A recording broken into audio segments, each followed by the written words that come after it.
Nothing could get near this bull, until a boy in a wheelchair tried, and Nathan Wilson watched from his bedroom window as the frantic activity unfolded in the farmyard. Once again, the bull Thunder had attacked anyone who tried to approach him. The 9-year-old boy gripped the wheels of his chair tightly, feeling frustration welling up in his chest. It was the third time that week the animal had rejected any attempt at contact, and it meant his family was closer than ever to losing everything. The sound of hurried footsteps echoed down the hallway. Nathan immediately recognized the noise of his father Daniel's boots, mixed with the distressed voice of his mother, Karen. They were arguing again about the same issue that had been keeping the whole family awake for months. "Daniel, we can't keep pretending this will work," Karen said, her voice heavy with exhaustion. "Thunder won't let anyone near him. How are we supposed to perform artificial insemination if he keeps acting like this? Karen, this bull is worth over $100,000. He's the only asset we have left after last year's drought," Daniel replied, trying to stay calm.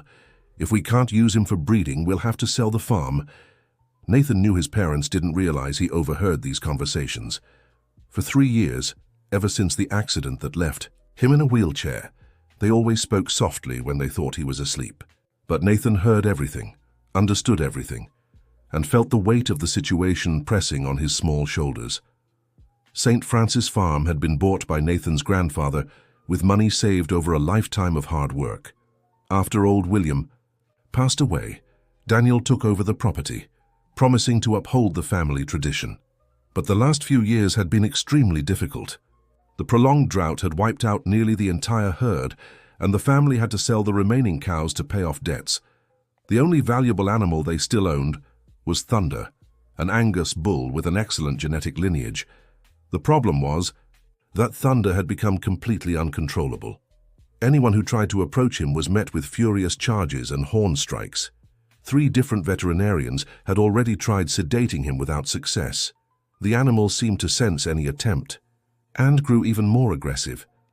"Maybe it's time to accept William Stewart's offer," Karen murmured. "He offered $40,000 for the whole property. It's not much, but at least we could start over somewhere else." "$40,000 for a farm worth 10 times that?" Daniel raised his voice. "Karen, you know William Stewart just wants our land to expand his business. He's already bought 3 other properties in the area for the same ridiculous price." Nathan knew William Stewart by sight.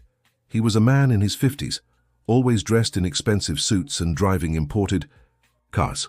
He owned several farms in the region and had a reputation for taking advantage of struggling small producers to grow his own business.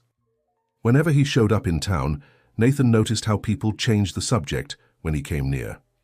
The parents' conversation was interrupted by the sound of a car pulling up. Nathan craned his neck to look out the window and spotted a white pickup truck parking in the yard.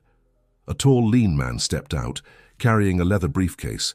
It was Dr. Robert Anderson, the most respected veterinarian in the area.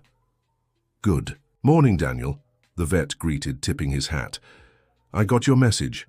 Came to take a look at Thunder." Daniel went out to meet him, followed by Karen. Nathan maneuvered his wheelchair to get a better view through the window so he could follow the conversation. "Dr. Anderson, I've tried everything," Daniel said, shaking the vet's hand. "Thunder won't let anyone get within 6 feet of him. Just yesterday, Joe from the neighboring farm offered to help and almost got gored." "Let me take a look first," the vet replied, walking toward the pen where Thunder was isolated. Dear listener, if you're enjoying the story, don't forget to like and especially subscribe to the channel. It really helps us, as we're just starting out. Now, continuing. Thunder was truly impressive, weighing nearly a ton, with a glossy black coat and horns that seemed to point straight to the sky. He dominated the entire pen. His flared nostrils and watchful eyes showed he was constantly on alert. When Dr. Robert approached the wooden fence surrounding the space, the bull immediately took a defensive stance, lowering his head and snorting loudly. "Interesting," the vet murmured, jotting notes on a pad. "How long has he been like this?" "It started about 6 months ago," Daniel answered. "At first I thought it was temporary, that he'd go back to normal soon. But it's only gotten worse." Dr. Robert kept observing the animal's behavior for a few more minutes. Nathan noticed the vet seemed puzzled by the situation. He was an experienced professional, having graduated over 20 years ago. with a reputation for handling even the most difficult animals. "Daniel, I need to be honest with you," the vet finally said, tucking the notepad into his bag. "In all my years of practice, I've never seen a case like this. Thunder's behavior isn't normal. He's not just aggressive, he's traumatized." "Traumatized?" Karen asked, stepping closer to the two men. "Yes. Something happened to this animal that left him this way. It could have been a terrible scare, extreme stress, or even some kind of abuse," Dr. Robert explained. "The problem is, without knowing exactly what it was, treating him becomes very difficult." Daniel ran a hand through his hair, a gesture Nathan recognized as a sign of deep worry. Karen crossed her arms and looked at the ground, clearly disheartened by yet another piece of bad news. "Is there anything we can do?" Daniel asked. "Theoretically, yes. We'd need someone who could establish a bond of trust with the animal. Someone he wouldn't see as a threat," the vet replied. "But it would take a lot of time and patience, and I can't guarantee it would work." "Time is exactly what we don't have," Daniel sighed. "The bank is demanding the overdue payments on the land loan. If we can't generate some income from Thunder in the next 2 months, we'll lose everything." Nathan watched his parents say goodbye to the vet with an air of total defeat. After Dr. Robert left, Daniel and Karen stood in the yard for a few minutes, just staring at the pen where Thunder remained defensive. "Karen, what if we tried looking for an animal behavior specialist?"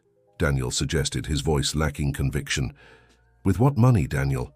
Karen replied wearily. "We already owe Dr. Robert for 2 months. 3 loan payments are overdue, and we still have basic household bills to cover." This conversation hit Nathan like a punch to the gut. For the first time, he truly understood how dire their situation was. His family wasn't just facing financial struggles, they were on the brink of losing everything they had. That night, Nathan barely slept. He lay in bed thinking about everything he'd heard that day. Was there really nothing that could be done? He was just a kid in a wheelchair, but he couldn't sit by and watch his parents suffer like this. The next morning, Nathan woke up with a newfound determination. After his parents left to tend to the farm chores, he maneuvered his wheelchair to the kitchen and prepared a cup of warm milk with brown sugar. It had been his favorite drink since childhood, especially when he was nervous or needed to think. As he sipped the milk, Nathan watched Thunder through the kitchen window. The bull stood in the center of the pen, chewing on the grass Daniel had placed in the trough earlier. For a few moments, the animal seemed calm, almost serene. It was hard to believe that the same bull turned into a beast when anyone tried to approach. Suddenly, Nathan had an idea. What if the problem wasn't the bull itself, but how people approached him? Every adult who tried to get near Thunder did so with some urgency, always carrying equipment or attempting some procedure. What if the animal simply needed someone to approach without any obvious intentions? The idea seemed crazy, even dangerous. Nathan knew his parents would be furious if they found out what he was thinking, but at the same time, he felt he had to try. He couldn't just stand by while his family lost everything because of a traumatized animal. All that morning, Nathan worked on a plan. He'd wait for his parents to leave for town the next day. They'd mentioned needing to go to the bank to negotiate the overdue payments. It would be his chance to try approaching Thunder without anyone around to interfere or worry. The rest of the day passed slowly. Nathan tried to act normal during meals, but his mind was entirely focused on the plan he'd made. Karen noticed. He was quieter than usual. "Is everything all right, sweetheart?" she asked during dinner. "You've barely touched your food." "Yeah, Mom. I'm just a little tired," Nathan replied, forcing a smile. Daniel studied his son carefully. Since the accident, he'd become extremely protective of Nathan. Any change in the boy's behavior was immediately noticed. "Nathan, you know you can talk to us about anything, right?" Daniel said, resting a hand on his son's shoulder. "I know, Dad. Really, everything's fine," Nathan insisted. That night, Nathan barely slept. He kept imagining what the encounter with Thunder would be like, whether the animal would really react differently to him or if his idea was just childish. But no matter how hard he tried, he couldn't convince himself to give up the plan. The next morning, as expected, Daniel and Karen got ready to go to town. Nathan pretended to be interested in watching TV when they said goodbye. "We'll be back by late afternoon," Karen said, kissing his forehead. "Lunch is ready in the fridge, just heat it up in the microwave. And if you need anything, you have the neighbor's number, right?" Daniel added. "Mrs. Peterson said she'd keep an eye out in case you need help." "Don't worry, Dad, I'll just be here watching TV," Nathan replied, trying to sound as natural as possible. As soon as he heard the car drive away, Nathan's heart raced. It was now or never. He wheeled himself to the kitchen, grabbed a ripe apple from the fruit bowl, and slowly made his way outside. The pen was about 30 yards from the main house. Nathan had never gotten this close alone. As he approached, he could hear Thunder's heavy breathing and the sound of his hooves on the hard-packed dirt. When he finally reached the wooden fence surrounding the pen, Nathan felt a mix of fear and determination. Thunder was in the opposite corner, about 10 yards away, and hadn't noticed him yet. "Hey, Thunder," Nathan said softly. "It's me, Nathan." The bull immediately lifted his head and turned toward the voice. His eyes fixed on Nathan, but something strange happened.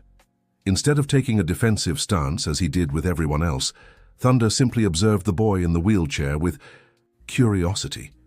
Nathan felt his heart beat even faster. Apparently his theory was correct.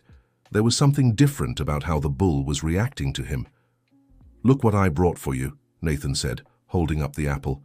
"I bet you're hungry." Slowly, Nathan reached his arm through the slats of the pen, keeping the apple visible. Thunder kept watching, now with his ears perked up, showing interest. To Nathan's complete surprise, the bull began walking slowly toward him. There was no aggression in his movements, just cautious curiosity. When he was about 6 feet away, Thunder stopped and continued observing the boy. "You can come closer, Thunder. I won't hurt you," Nathan said, keeping his voice soft and calm. What happened next left Nathan completely moved. Thunder took a few more steps and reached the fence. Carefully, he stretched out his neck and gently took the apple from Nathan's hand. Dear listener, if you're enjoying the story, don't forget to like and especially subscribe to the channel. It helps us a lot as we're just starting out. Now, back to the story. As Thunder chewed the apple, Nathan took the chance to study him up close. The bull was truly impressive, but there was something in his eyes that caught the boy's attention. A look of sadness, almost melancholy, that didn't match his reputation as an aggressive animal. "You're not mean, are you?" "Thunder," Nathan murmured, slowly extending his hand. "You're just scared of something." To his surprise, Thunder didn't pull away when Nathan gently touched his snout. The skin was rough but warm, and the bull closed his eyes for a moment, as if savoring the affection. Nathan stayed there for nearly an hour, whispering to Thunder and stroking him whenever the bull allowed it. It was incredible how the animal who terrified all the adults behaved so gently around the boy. When he heard the sound of a car approaching, Nathan quickly stepped back from the pen and headed home. His parents had returned earlier than expected, and he didn't want to explain what he'd been doing. "How was town?" Nathan asked when Daniel and Karen walked into the house. "Complicated," Daniel replied with a tired expression. "The bank manager said he can't extend the deadline. We have until the end of the month to pay the overdue installments or the farm goes to auction." Nathan's chest tightened. The end of the month meant less than 3 weeks. What if his discovery about Thunder could somehow help? During dinner, Nathan fought the urge to tell his parents what had happened that afternoon. He knew they wouldn't believe him, and worse, they'd probably forbid him from leaving the house alone. "Nathan, were you okay here by yourself?" Karen asked. "Yeah, Mom, I watched TV and took a nap," Nathan lied. "That's good. Tomorrow we need to go to Mr. Thompson's farm. He said he might be able to lend us the money to pay at least one installment." "To the bank," Daniel said. Nathan knew Mr. Thompson. He was an older farmer, a long-time family friend. If even he was being asked for loans, things were truly desperate. That night, Nathan lay awake for a long time, thinking about everything he'd discovered about Thunder. The bull wasn't aggressive by nature. He was traumatized for some reason. And apparently Nathan was the only one who could get close without triggering his defenses. But how could he use this discovery to help his family? Nathan knew that simply proving he could touch the bull wouldn't be enough. He needed to find a way to make Thunder accept other adults too, especially the veterinarians who had to handle the breeding work. Over the next few days, Nathan took every opportunity. He had to visit Thunder. Whenever his parents left to deal with issues related to the farm's debts, the boy would go to the pen with some kind of food, an apple, a carrot, or even a handful of fresh grass. With each visit, Nathan noticed Thunder growing more relaxed in his presence. The bull even began walking up to the fence as soon as he saw the wheelchair approaching, as if he were waiting for the visit. It was during one of these visits that Nathan noticed something important. He found a small, healed, wound on the side of Thunder's neck, almost hidden by his fur. It looked like a mark from some kind of electric shock or burn. This discovery reminded Nathan of a conversation he'd overheard between his father and a neighbor a few weeks earlier. They'd been talking about a man who had worked temporarily on the farm while Daniel was at the hospital caring for Nathan after the accident. The man's name was Sebastian, and apparently there were rumors he mistreated the animals. Nathan began piecing the puzzle together. If Sebastian had really hurt Thunder in some way, it would explain the animal's trauma and his aggressive reaction toward others. But how could he prove it? And more importantly, how could he help Thunder overcome the trauma? The answer came from an unexpected source. During a phone call Nathan happened to overhear, Karen was telling a friend about a TV show she'd watched on therapy for traumatized animals. It was incredible, Marcia. They showed how children with disabilities can connect with animals no one else can touch, Karen said. I think it has to do with the different energy they give off. That conversation gave Nathan a brilliant idea. What if he could not only prove he could get close to Thunder, but also show that he could help the bull trust other people again? Nathan began working on a more complex plan. He needed time to fully earn Thunder's trust, then gradually introduce other people, maybe starting with his own parents. But time was running out. Nathan knew his parents were growing more desperate. The nighttime conversations he overheard became more frequent and tense. Daniel, Mr. Thompson can only lend us half of what we need, Karen said one night, thinking Nathan was asleep. And even then, he wants Thunder as collateral for the loan. Put up Thunder as collateral? Daniel sounded shocked. Karen, if we can't pay back the loan, we lose the bull too. Then we'll have nothing left at all. But at least we'd buy ourselves a few more months to figure things out, Karen argued. Nathan's heart raced. If his parents put Thunder up as collateral, everything he'd discovered would be useless. He had to act fast. The next morning, while his parents discussed the loan details with Mr. Thompson over the phone, Nathan made a risky decision. He wheeled himself to the pen, but this time instead of just talking to Thunder through the fence, he decided to try going inside. The pen door was secured with a simple latch that Nathan managed to open. His hands shook as he worked the bolt, but his determination was stronger than his fear. Hey, Thunder, Nathan said, pushing the door open slowly. Can I come in there with you? The bull watched Nathan enter the pen without showing any sign of aggression. He actually approached the wheelchair as if curious about this unusual visitor. Nathan extended his hand, and Thunder allowed him to touch his neck, right where the scar he had discovered days before was. The bull closed his eyes and exhaled softly, as if relaxing under the gentle touch. Someone hurt you, didn't they? Thunder, Nathan murmured. That's why you get scared when other people come near. It was astonishing how the animal seemed to understand his words. Thunder rested his head against Nathan's wheelchair in a gesture that almost seemed like seeking comfort. Nathan stayed there for over 2 hours, simply talking to Thunder and petting him. The bull even lay down on the ground beside the wheelchair, something he never did when others were around. Just then, Nathan heard voices approaching. It was his mother talking to someone. Quickly, he got up and left the pen, closing the gate behind him. Nathan! Karen called out when she saw him near the pen. What are you doing there?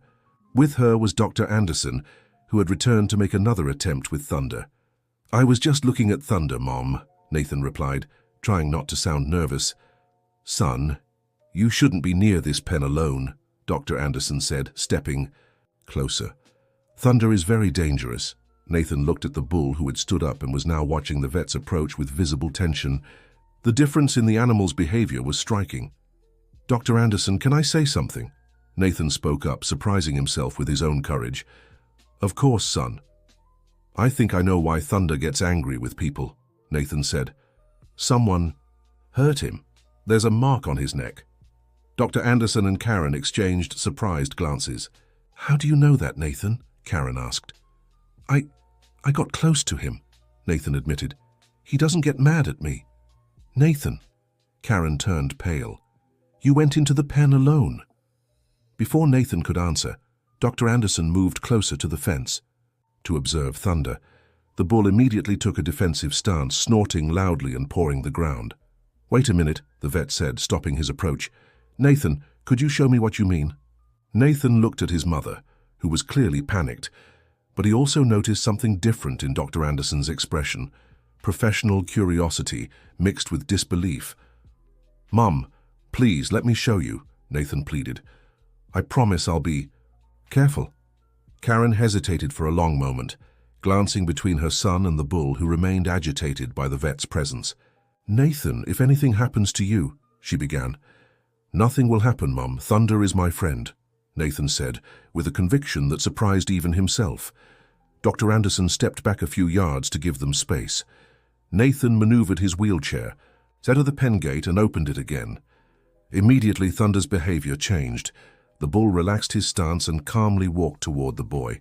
Karen covered her mouth in fear, but Dr. Anderson watched with professional fascination as Nathan entered the pen and Thunder approached him like any tame animal.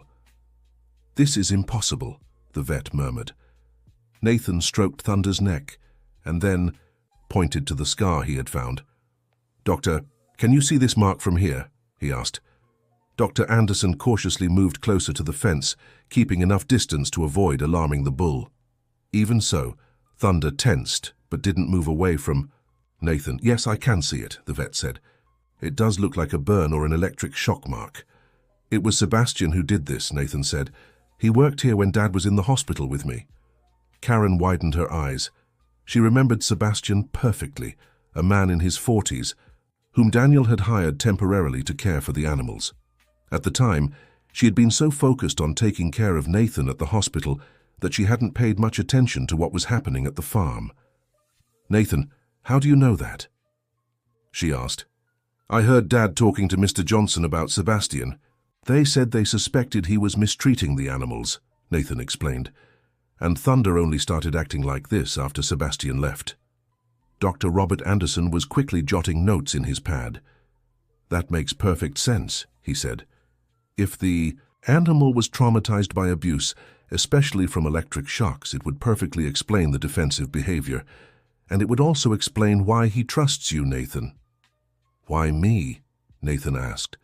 Children, especially children with physical limitations, give off a completely different energy to animals, Dr. Anderson explained.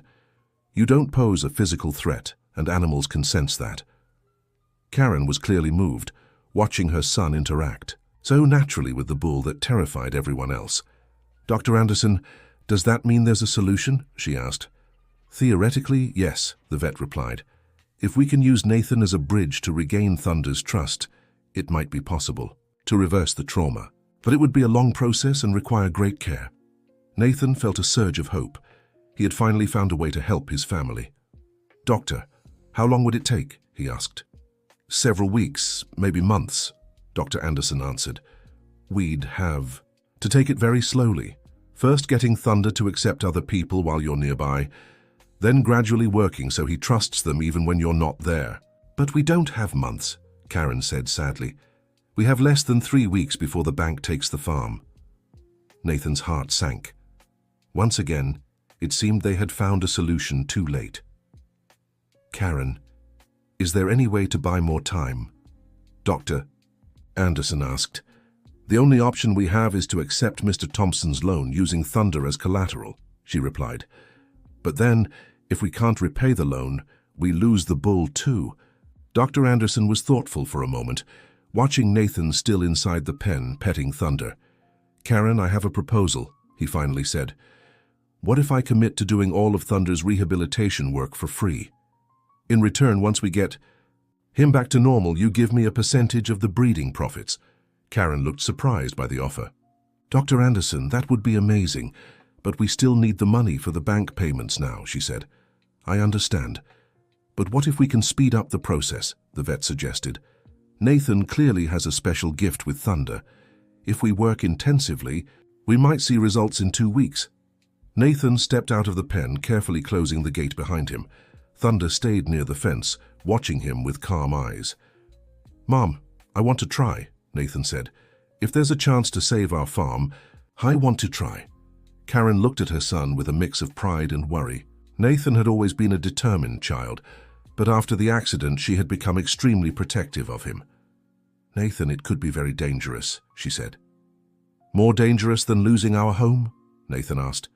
The question left Karen speechless. Nathan was right. If they didn't try, they would surely lose everything anyway. "Dr. Antonio, do you really think this is possible?" she asked. "Karen, in 20 years of practice, I've never seen anything like what I witnessed here today," replied the veterinarian. "Nathan has a special connection with this animal. If we can use it the right way, then yes, I believe it's possible." Karen fell silent for a few minutes, clearly wrestling with the decision. On one side was her fear of exposing her son to danger. On the other, the possibility of saving everything the family had. "All right," she finally said, "but on one condition. I stay present the entire time, and at the first sign of danger, we stop everything." Nathan felt overwhelming joy. He would finally have the chance to truly help his family. "Thank you, Mom," he said, holding her hand. "When do we start?" Karen asked Dr. Robert. "Tomorrow, if you agree," the veterinarian replied. "The sooner we begin, the better our chances of success." That evening, when Daniel came home, Karen told him everything that had happened. At first, he was furious to learn that Nathan had gone into the pen alone. "Karen, how could you let our son do something like that?" Daniel said, clearly upset. "Daniel, you have to see it to believe it," Karen replied. "Nathan really does have a special bond with Thunder, and Dr. Robert thinks this could be the solution to our problems." Daniel remained skeptical until Dr. Robert explained in detail his theory about the bull's trauma and the rehabilitation plan using Nathan as a bridge. "Doctor, are you sure my son won't be in danger?" Daniel asked. "Daniel, there's always some risk when working with large animals," Dr. Robert answered. "But what I saw today convinced me that Nathan has built real trust with Thunder, and I'll be present for every session to monitor the situation." Daniel looked at Nathan, who was clearly eager to begin. "Son, are you sure you want to do this?" he asked. "I am, Dad. I want to help our family," Nathan replied with determination. Daniel felt his eyes well up. His son, despite his own limitations, was willing to take risks for the family. It was a lesson in courage he would never forget. "All right," Daniel said, "but we follow Dr. Robert's instructions exactly. Agreed?" "Agreed," Nathan answered, smiling for the first time in weeks. Dear listener, if you're enjoying the story, please take a moment to like and subscribe to the channel. It helps us a lot as we're just starting out. Now continuing. That night, the Wilson family had dinner in a different atmosphere. For the first time in months, there was hope in the air. Nathan could barely eat. He was so anxious to begin Thunder's rehabilitation. "Nathan, you need to eat properly to have energy tomorrow," Karen said, serving more rice onto his plate. "I'm too nervous, Mom," Nathan admitted. "It's normal to be nervous," Daniel said. "But remember, you've already shown you can handle Thunder. Now we just repeat what you did with Dr. Robert guiding us." The next morning, Dr. Robert arrived early, bringing special equipment and a detailed notebook. "Good morning, family," he greeted. "Ready to begin, Nathan?" "Ready," Nathan replied, already seated in his chair near the pen. "Let's start slowly," Dr. Robert explained. "First, I want to observe exactly how you interact with Thunder. Then, we'll gradually introduce my presence." Nathan entered the pen just as he had the day before. Thunder immediately approached him, showing the same trust and calm. "Incredible," Dr. Robert murmured, taking notes. "The animal shows no signs of stress or tension. During the first hour, Nathan simply talked to Thunder and petted him, while Dr. Robert observed from outside the pen. The veterinarian noted every detail of the animal's behavior and its interaction with Nathan. "Now, I'll try to move a little closer to the fence," said Dr. Robert. "Nathan, keep doing exactly what you were doing." As Dr. Robert approached, Thunder became visibly tense but didn't move away from Nathan. The boy increased his petting and continued speaking softly to the bull. "Easy, Thunder. Dr. Robert is our friend," said Nathan. "He just wants to help you feel better." It was remarkable how the bull seemed to listen and understand Nathan's words. Though still tense at the veterinarian's presence, he didn't take an aggressive stance. "Very good," said Dr. Robert. "I'll try to reach my hand through the fence, but very slowly." Nathan kept stroking Thunder's neck as Dr. Robert slowly extended his arm. The bull watched the movement carefully but didn't retreat. "See, Thunder? Dr. Robert won't do anything bad," said Nathan. "He's just like me. He only wants to be your friend." To everyone's surprise, Thunder allowed Dr. Robert to lightly touch his side, though he still showed signs of nervousness. "Fantastic," said the veterinarian. "Nathan, you have a truly special gift." The session continued for 2 more hours, with Dr. Robert gradually increasing physical contact with Thunder, always with Nathan nearby. By the end, the vet was able to perform a basic examination without any major issues. "How was the first session?" asked Daniel when Dr. Robert stepped out of the pen. "Better than I expected," replied the vet. "If we keep this up, I think we'll be able to work normally with Thunder in just a week." Nathan felt immense joy. He was finally able to help his family in a concrete way. "Dr. Robert, does this mean we'll be able to do artificial insemination?" asked Karen. "If everything goes like today, yes," answered the vet. "And we'll likely even get others to work with him in the future." Over the next few days, Nathan and Dr. Robert established a routine. Twice a day, morning and evening, they worked with Thunder. With each session, the bull showed more trust in the vet's presence. On the 4th day, Dr. Robert managed to give Thunder a vaccine without the animal showing any aggressive reaction. It was a major milestone in the rehabilitation process. "Nathan, you're doing an incredible job," said Dr. Robert. "Thunder is clearly overcoming his trauma. He just needed to remember that not all people are bad," replied Nathan. On the 6th day, something unexpected happened. Dr. Robert entered the pen alongside Nathan, without Thunder showing any stress. It was the first time the bull allowed an adult in the same space as him. "This is a huge step forward," said Dr. Robert, clearly moved. "I think we're ready for the next stage." "What's the next stage?" asked Nathan. "We'll try to get Thunder to accept your parents' presence too," explained the vet. "If we succeed, it means he's truly overcome his trauma." Daniel and Karen were hesitant, but trusted the work Dr. Robert and Nathan had been doing. On the 7th day, Daniel entered the pen for the first time in months. Thunder tensed when he saw Daniel approach, but Nathan immediately positioned himself between them. "Easy, Thunder, this is my dad," said Nathan. "He's a good person, just like me and Dr. Robert." Daniel stayed still, letting Thunder get used to his presence. After a few minutes, the bull relaxed and even allowed Daniel to pet his side. "I can't believe it," murmured Daniel, moved. "For months I couldn't even get near him." On the 8th day, it was Karen's turn to enter the pen. Once again, with Nathan mediating the introduction, Thunder accepted her presence without any issues. "Dr. Anderson, does this mean we've succeeded?" asked Karen. "Almost," replied the vet. "Now we need to test whether Thunder accepts other strangers. If he can trust people he's never seen before, it means he's truly overcome his trauma." Dr. Anderson invited a fellow vet to help with the final test. When Dr. Charles arrived at the farm, Thunder was initially alert, but with Nathan present, he allowed the new vet to approach.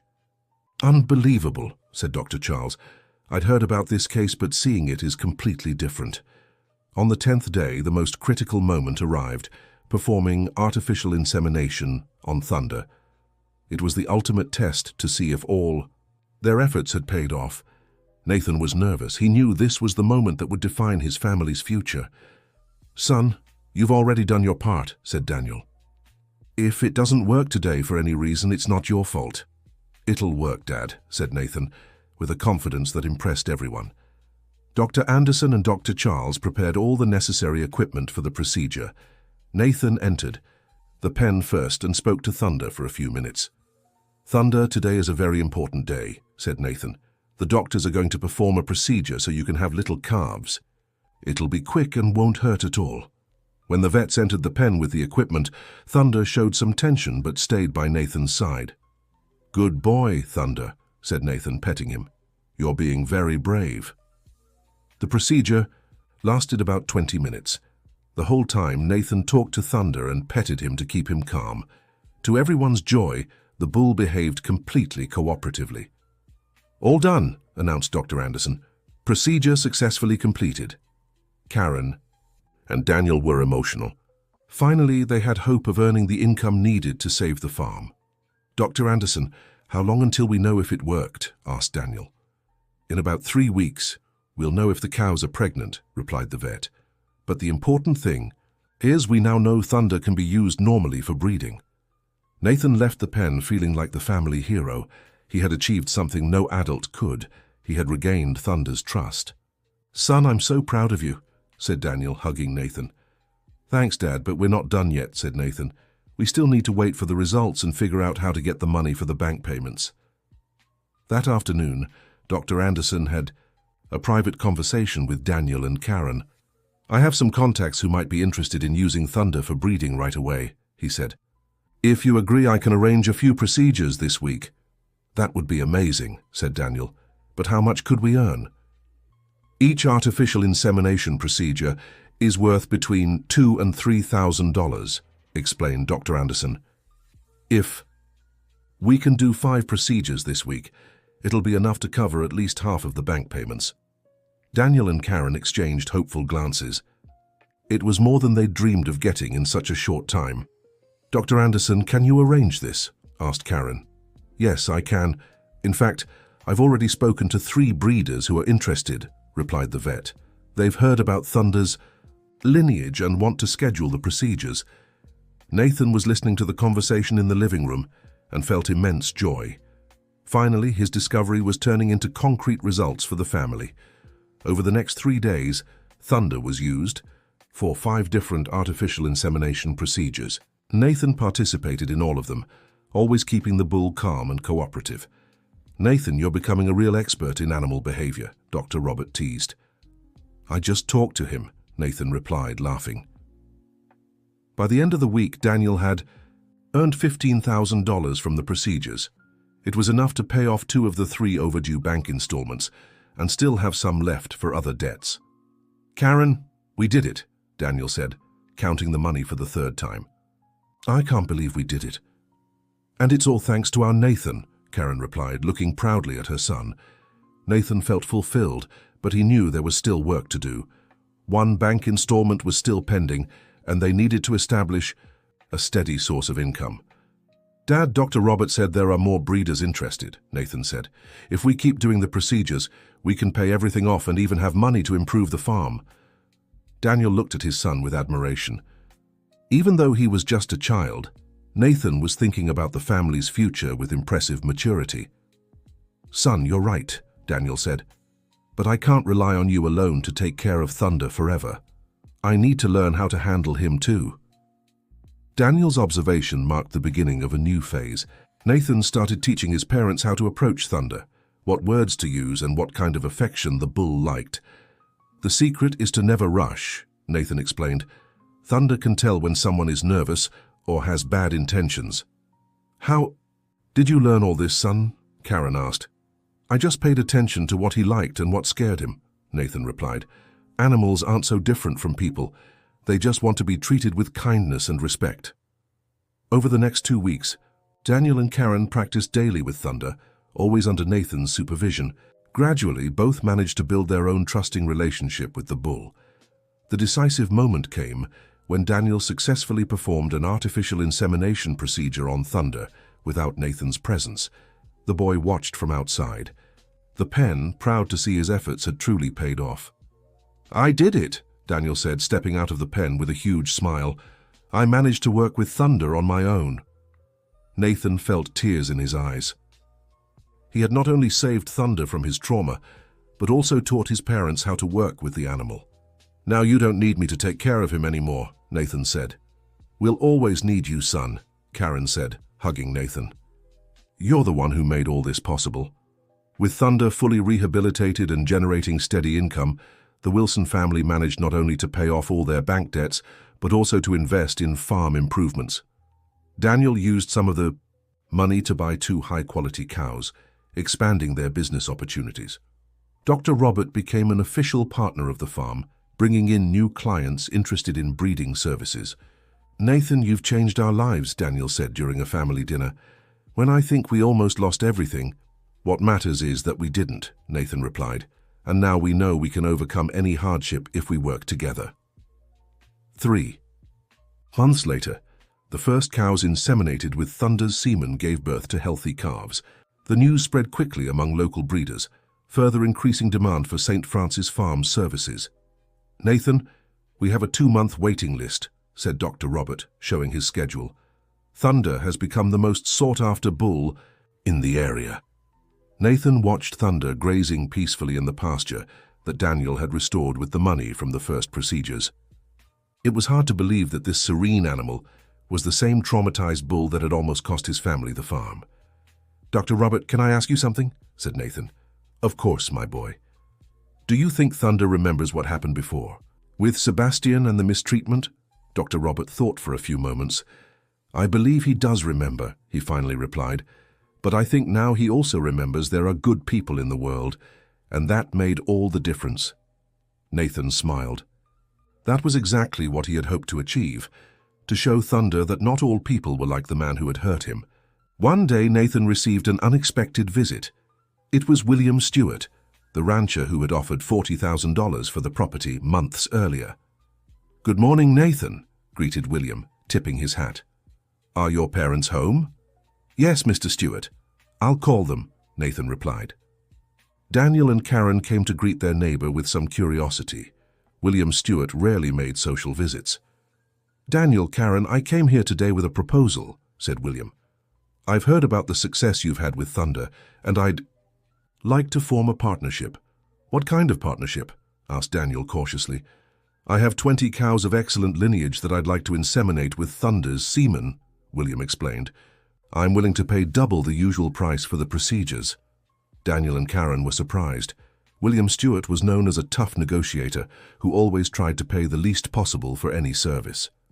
"Mr. Stewart, may I ask why you're offering double the price?" asked Karen. William laughed and looked at Nathan. "Because this young man here did something no one else could," he said. "He turned a troubled bull into the most valuable animal in the area. That deserves recognition."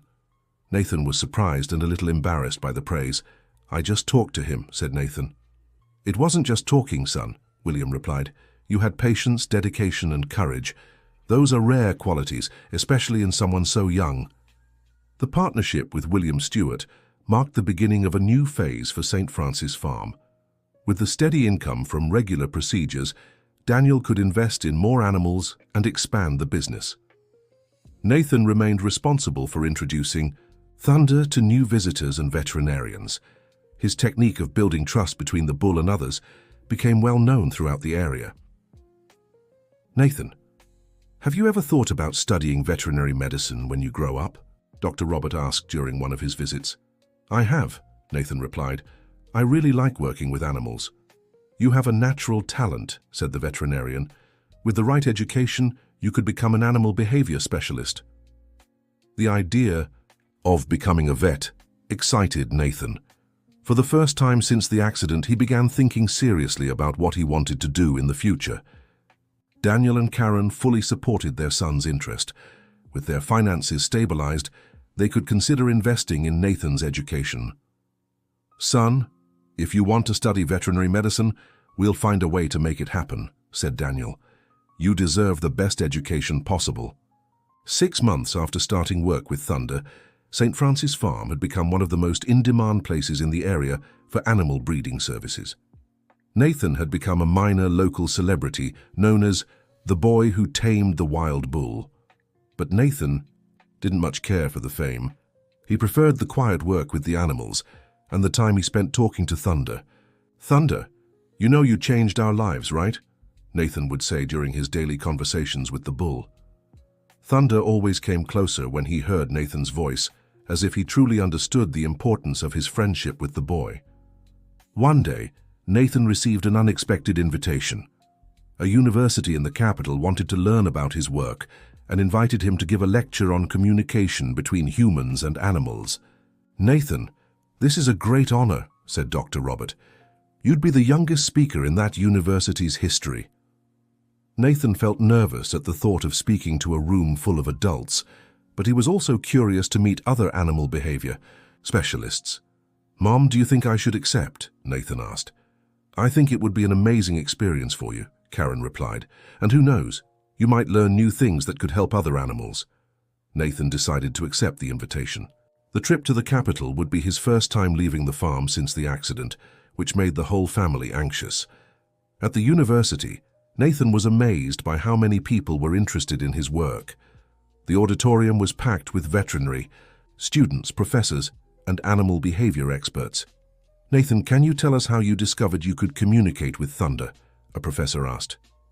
"Honestly, I don't think I discovered anything special," Nathan answered. "I just tried to treat him the way I'd want to be treated if I was scared and hurt."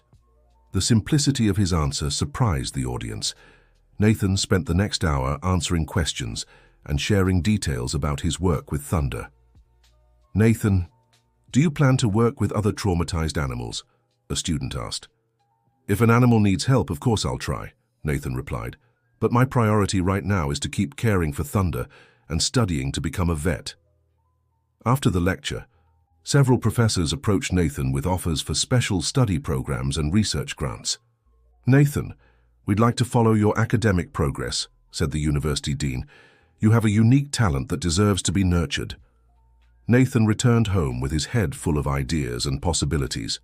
The experience at the university had opened a whole new world for him. "How was it, son?" Daniel asked as soon as Nathan got home. "It was incredible, Dad," Nathan replied excitedly. "I met so many people who work with animals, and they said I could study there after high school."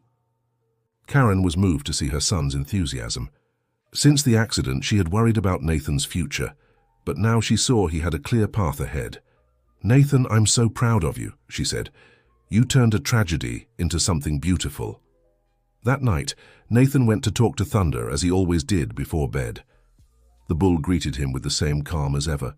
"Thunder, today I realized something important," Nathan said. "It doesn't matter what happened to us in the past. What matters is how we choose to move forward." Thunder stepped closer to the fence and let Nathan stroke his neck. It was a moment of silence and mutual understanding between the two. "Thank you for teaching me that," Nathan said. "And thank you for trusting me when no one else could get near you." A year after Thunder's rehabilitation began, St. Francis Farm had become a regional success story. Nathan remained the main person responsible for introducing the bull to new clients, but his parents could now also work with the animal independently. The story of Nathan and Thunder had spread far beyond the region. Specialized agricultural magazines wrote articles about the case, and Nathan received invitations to visit other farms that had animals with behavioral issues. "Nathan, there's a rancher from rural Texas who wants your help with a traumatized mare," said Dr. Robert. "He offered to cover all travel expenses and even pay a significant amount for your services." Nathan was tempted by the offer, but still felt more comfortable working close to home. "Dr. Robert, I don't think I'm ready to travel to such faraway places yet," said Nathan. "But if the rancher wants to bring the mare here, I can try to help." The news that Nathan was willing to work with other animals spread quickly. Within a few months, St. Francis Farm began receiving properties with horses, cows, and even sheep that exhibited behavioral problems. Nathan discovered that his technique worked with different species.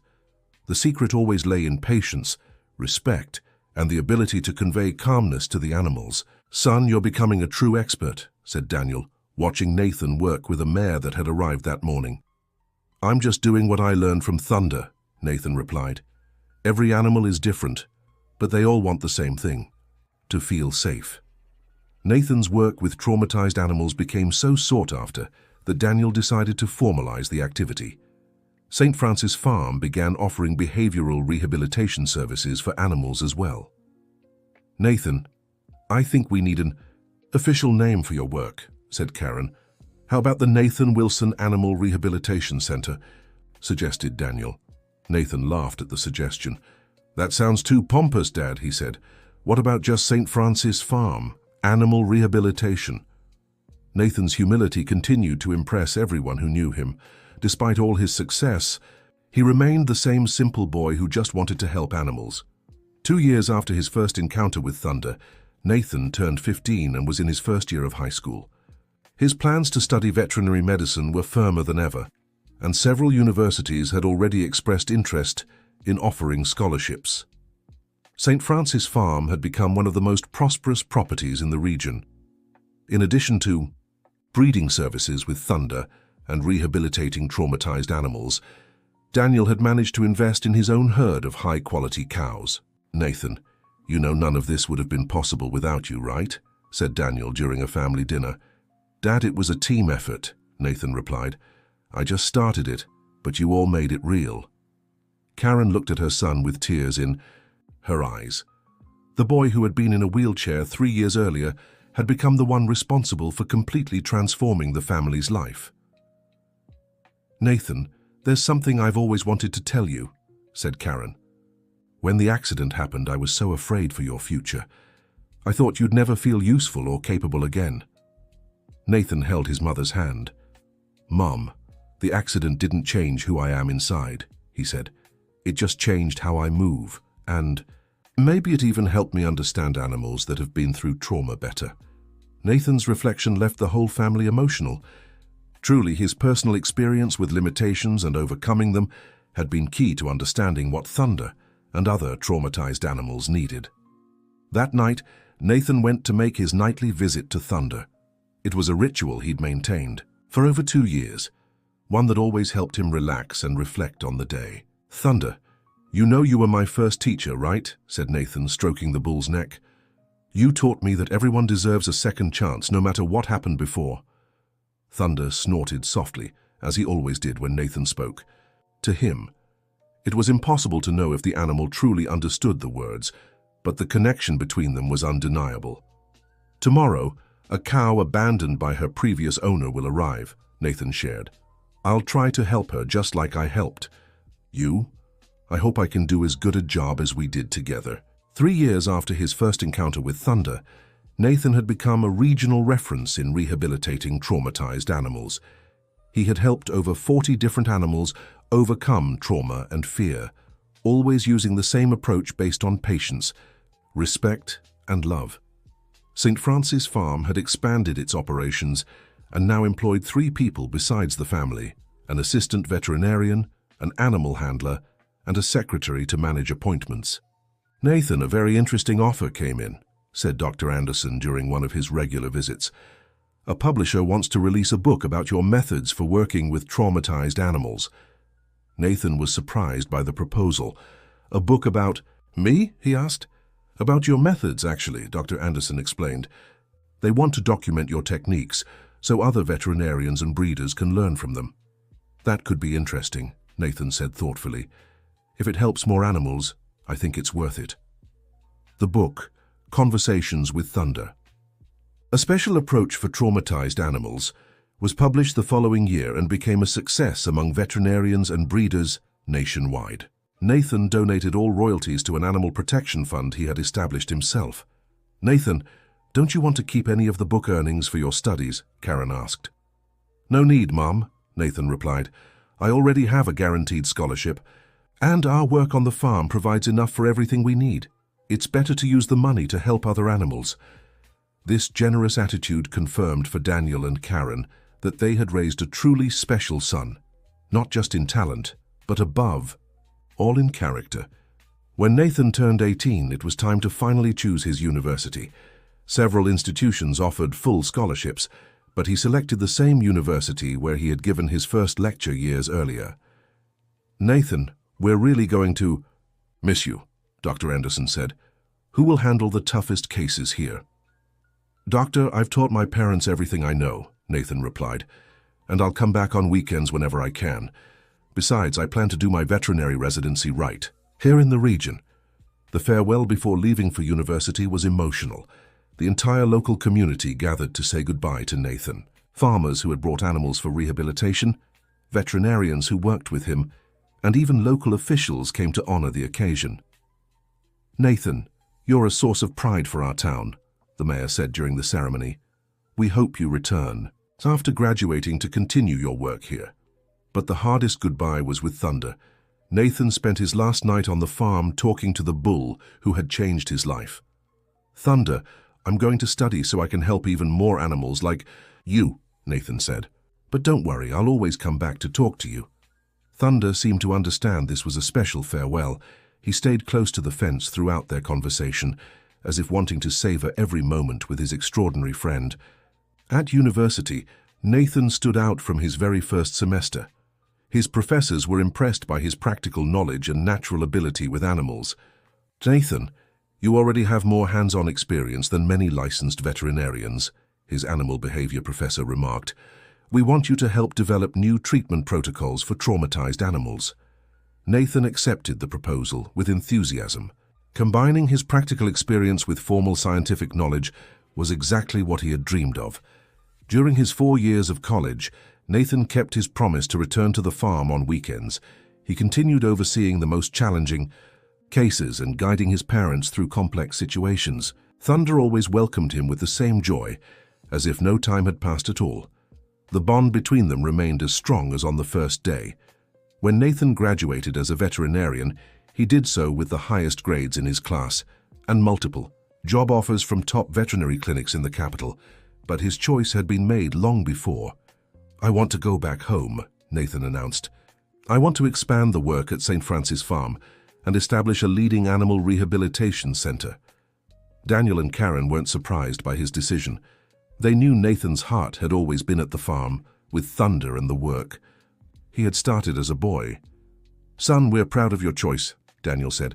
"The farm is waiting for you." Nathan returned to the farm as Dr. Nathan Wilson, a specialist in animal behavior.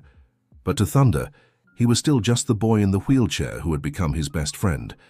The Animal Rehabilitation Center at St. Francis Farm became a national benchmark. Nathan developed scientific protocols based on his years of hands-on experience and began training other veterinarians in his techniques. "Dr. Nathan, we've already received requests for help from 12 different states," his assistant said during a meeting. "We'll need to expand our team," Nathan replied. "But we must always focus on quality of care, not quantity." 5 years after returning from university, Nathan had become a national authority in rehabilitating traumatized animals.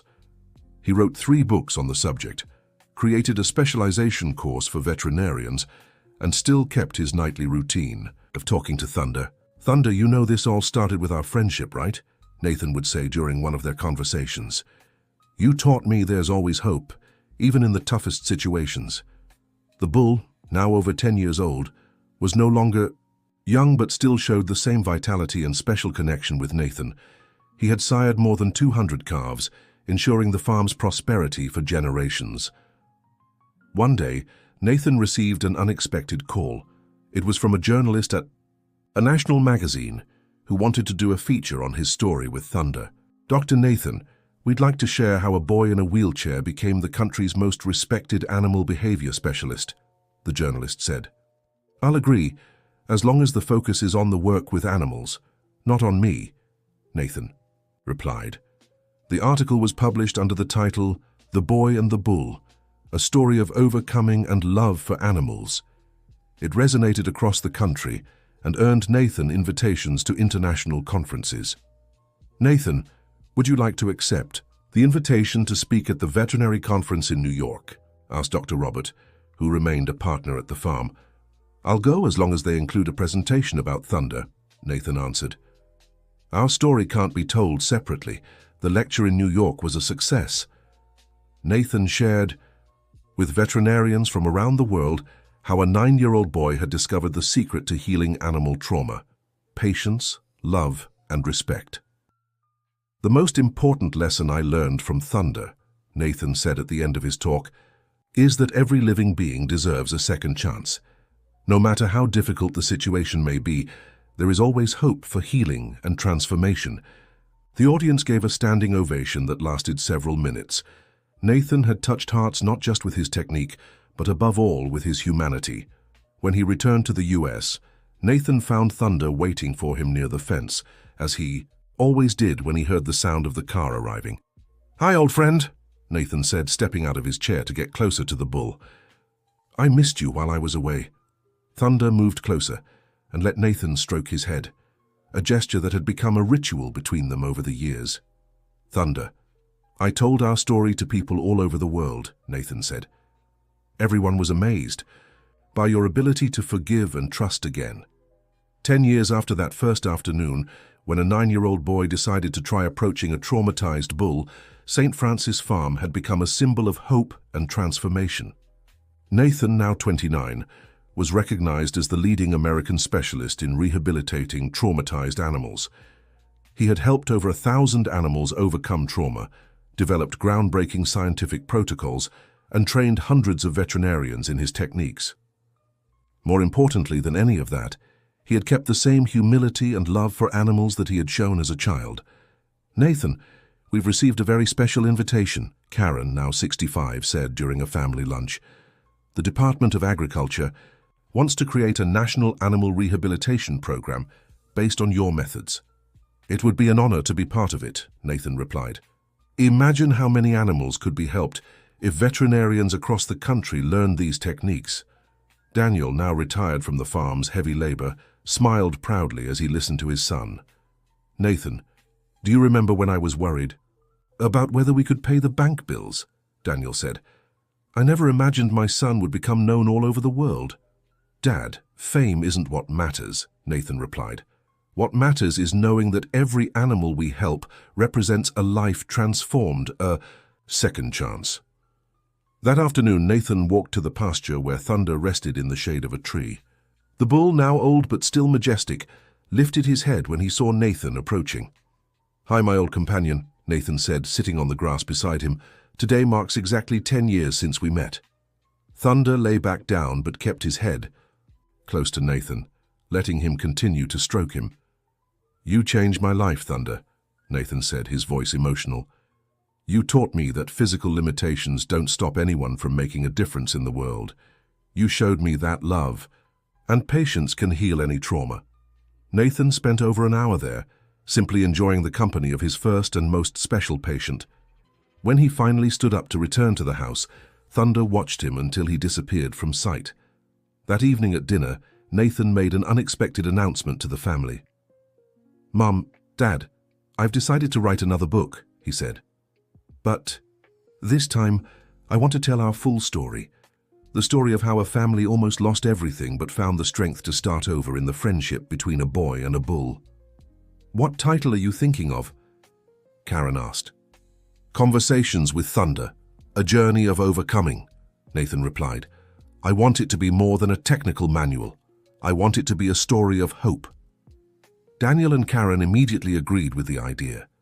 The story deserved to be told in detail, not just as a scientific example, but as a testament to family love and perseverance.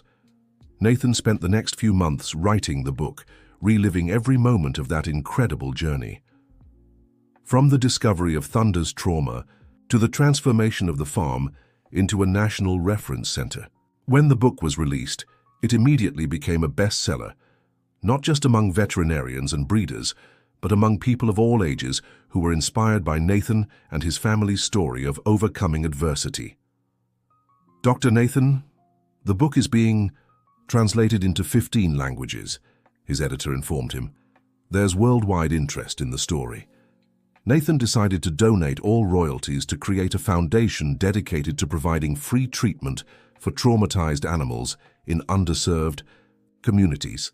The money should go back to helping animals, Nathan said. That's how it all started, and that's how it should continue.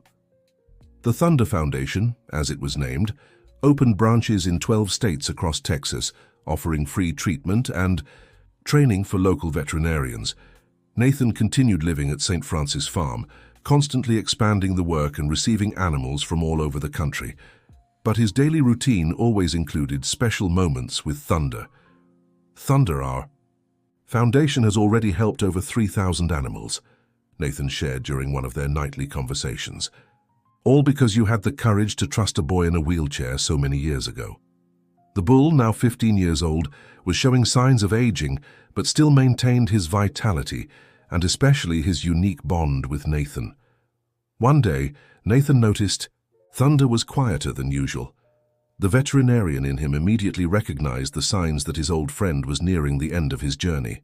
Dr. Robert, I think it's time to prepare ourselves to say goodbye to Thunder, Nathan said, his voice breaking. Nathan, he lived a long and happy life, Dr. Robert replied, and most importantly, he lived a life that transformed other lives. Nathan spent Thunder's final days barely leaving his side. They talked for hours, just as they had all those years. Thunder, thank you for everything you taught me, Nathan said, stroking his old friend's neck. Thank you for trusting me when you were hurt and scared. Thank you for showing me there's always hope. Thunder passed peacefully, lying in the grass of the pasture he loved so much with Nathan beside him. It was a serene farewell, worthy of a friendship that had changed two lives forever. Thunder's funeral brought together over 500 people, veterinarians, breeders, officials, and dozens of people whose animals had been helped by Nathan came from all over the country to honor the bull who had become a symbol of resilience. Thunder wasn't just an animal, Nathan said during his speech. He was a teacher, a friend, and the one who showed the world that love and patience can heal any trauma. Nathan decided to turn the site where Thunder was buried into a memorial. Their plaque there briefly told the story of the traumatized bull who became a symbol of hope. Here lies Thunder, who taught the world that every creature deserves a second chance and that love always conquers fear. 6 months after Thunder's passing, Nathan received an offer that made him reflect deeply on the future. Dr. Nathan, we'd like you to lead an international animal rehabilitation program, said a representative from a global animal protection organization. It would be based at the UN headquarters in New York. It was an incredible opportunity, one that would allow Nathan to expand his work worldwide. But it also meant leaving St. Francis Farm, the place where it all began. I need to talk to my family, Nathan replied. It's a very important decision. That night, Nathan went to Thunder's memorial to think. He sat by the headstone and talked, just as he always had. Thunder, I'm confused, Nathan said. I have an opportunity to help animals all over the world, but it would mean leaving our home, our work here. The wind rustled the leaves of the nearby tree, creating a soft sound Nathan always associated with Thunder's answers. You're right, said Nathan, smiling. What matters isn't where I am, but how many animals I can help. Nathan decided to accept the offer, but with one condition. He would spend half the year in New York coordinating the international program and the other half at St. Francis Farm, maintaining the local work. It's a perfect solution, said Karen. You can expand your work without abandoning your roots. 3 years later, the international program coordinated by Nathan had established animal rehabilitation centers in 42 countries. Thousands of veterinarians had been trained in his techniques, and hundreds of thousands of traumatized animals had received treatment. Nathan had become a global figure in animal protection, but he always returned to St. Francis Farm with the same joy as a child coming home. Thunder, today we inaugurated our 50th rehabilitation center, Nathan shared during one of his visits to the memorial. It's in Kenya, to help orphaned elephants. I think you'd be proud. St. Francis Farm had become a pilgrimage site for people interested in animal welfare. Visitors from all over the world came to see the place where it all began, where a boy in a wheelchair had discovered the secret to healing traumatized animals. Dr. Nathan, a family from Japan, arrived today, said his assistant. They brought their autistic son because they heard you work with animal-assisted therapy. Nathan smiled. Though his specialty was rehabilitating traumatized animals, he had discovered over the years that the process worked both ways. Animals helped people just as much as people helped animals. Of course, I'll meet them, Nathan replied. We have several animals here who love working with special needs children. 20 years had passed since that afternoon, when 9-year-old Nathan decided to try approaching a bull no one could touch. Now at 49, Nathan was globally recognized as the pioneer of revolutionary animal rehabilitation techniques. But when he was alone at the farm, especially during his visits to Thunder's memorial, he was still that curious boy who had discovered that love and patience could heal any trauma. Thunder, sometimes I wonder what would have happened if I hadn't decided to get to know you that day, Nathan said during one of those conversations. Our family would have lost the farm. You might never have overcome your trauma. and I probably would never have found my calling. Thunder's memorial had become a beautiful garden where Nathan kept flowers the bull had loved to eat when he was alive. It was a place of peace, reflection, and gratitude. "But you taught me the most important thing of all," Nathan continued, "that no matter how difficult the situation, there's always hope. There's always the possibility of healing, transformation, and rebirth." Nathan took an apple from his pocket, the same fruit he had offered Thunder during their first meeting, and placed it on the headstone as a symbolic offering. "Thank you for teaching me that physical limitations were never barriers to love," he said. "Thank you for showing me that a child can make a difference in the world. And thank you for giving me my life's purpose." As Nathan stood up to return to the house, he felt a deep sense of peace.